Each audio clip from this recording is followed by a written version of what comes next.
So hello friends, welcome back. So today again I am with you to do a very simple, quick, easy recipe which is delicious to taste, and it is mushroom Mattar phool makhana. It's a recipe which you can do for your family, for your friends, and I'm telling you they're gonna love it. So let's see what we need for that.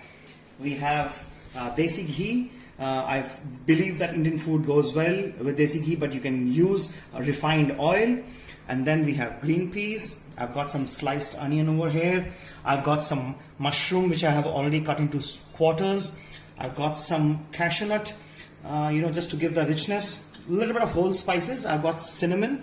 I've got some mace and some cardamom, green cardamom over here. Then I'm using shahi jeera today. If you don't have shahi jeera, you can use a normal jeera. Ginger garlic, just chopped roughly, half ginger and half garlic, so I've taken total 2 tablespoons.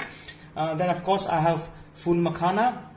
Now just to flavor the dish, I have a powder of cardamom and mace, Javitri elaichi powder, which is very fragrant. This you can sprinkle on top to get a beautiful flavor.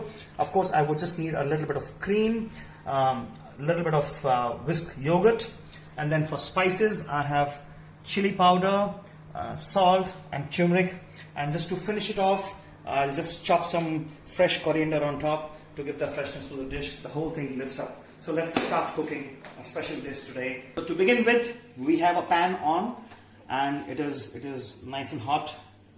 We pour a ghee.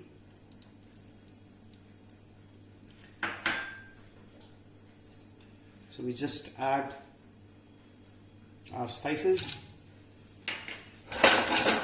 We just want to make sure the spices that they burst and they release their natural flavors. At this stage I would add shahi jeera. So I have to be ready with the next ingredient, and that's onion. In goes onion.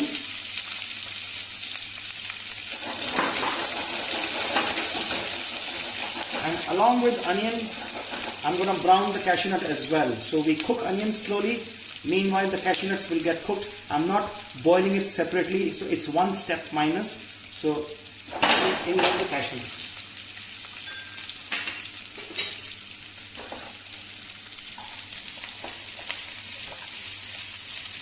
Now, to be able to cook onions faster, it's always nice to add salt.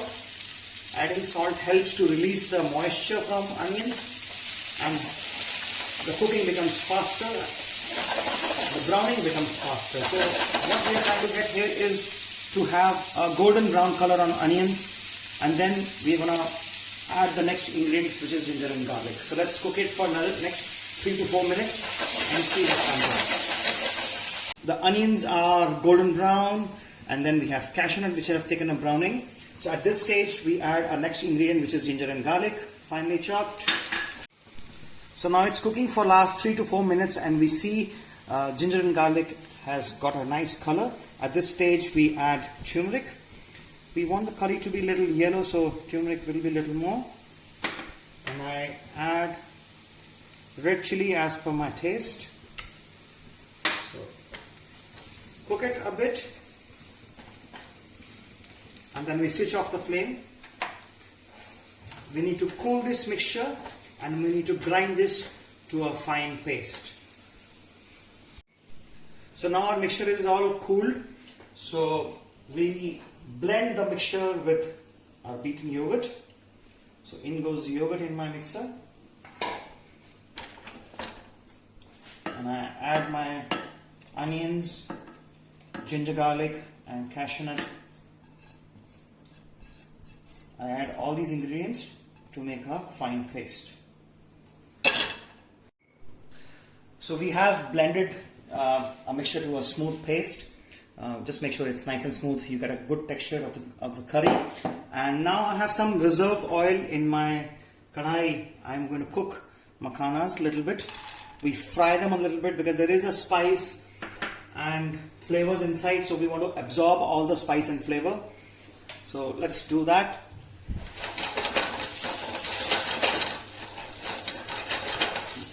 So we are trying to absorb everything what we have kadai over here. At the same time, we can saute our green peas as well.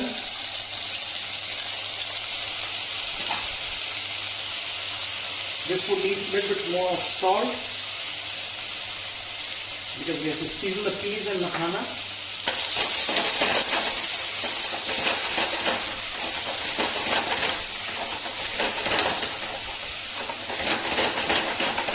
We saute this for 2 to 3 minutes till the time it gets a nice color, and then we remove this in a small bowl on a side. So I have removed the green peas and makhana in a separate bowl, and we come back to our pan. Add a little bit of ghee in the pan. We need to saute our mushrooms. So in goes the mushrooms. Now I know there are a lot of people who don't eat mushrooms, so you can easily substitute mushrooms by paneer. Cottage cheese is a great source of protein, so I think this dish also goes very well with paneer. And coming back to makhana, makhanas are a great source of calcium. They are superfood. They are in demand these days, so hence I love using makhanas in my gravies. It could be used over pulao, so I really recommend that if you have some makhana in your kitchen, always kept handy. It makes a good curry and it makes a good pulao and a good snack. So while our mushrooms are getting sauteed,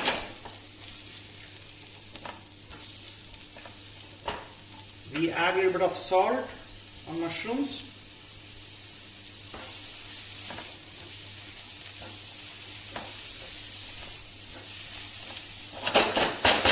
We have to make sure that we do it on a high heat so that the mushrooms don't leave out their water. They're getting nicely sauteed. So at this stage, we are ready to add the curry base which we had made earlier. So we had not used any water to make this base. We have to keep it thick. Now once the curry is cooked, you can always adjust the consistency by adding water. But I would recommend that you cook the curry without adding water, because this will fasten the process of cooking the curry. As you can see, the curry is cooked and the fat has come up on top.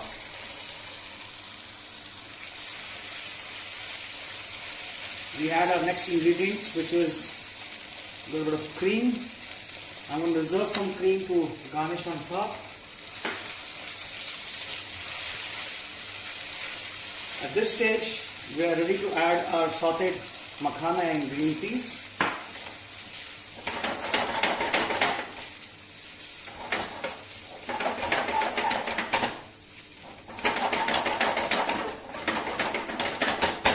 We cook this for 3 to 4 minutes. We want makhanas to absorb all the flavors and become soft. Some people like it to be thick, but I personally like to add a little bit of water, so I'm going to add some water to my jar, for the paste which I had made, and I'm going to add that water to thin down the gravy.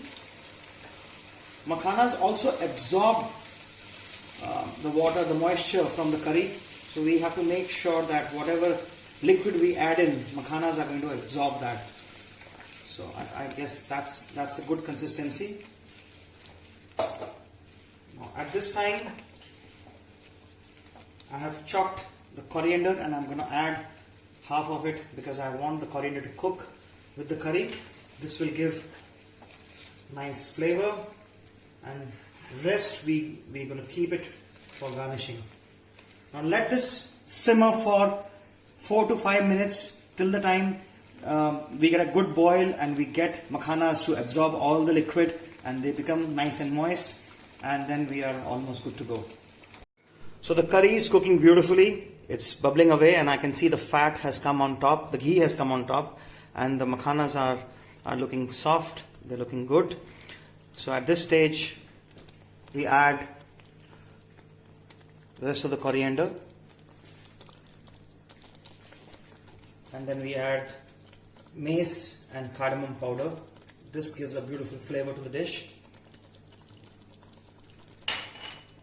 And we are ready to serve this now. I would definitely need a nice big bowl, a deep dish. When we keep this makhana for some time, they absorb the liquid from the gravy and they become tight. So if you like, You can actually thin it down further, but that's the consistency which I am looking for. I would love to garnish it with a little bit of cream. A swirl of cream, always nice.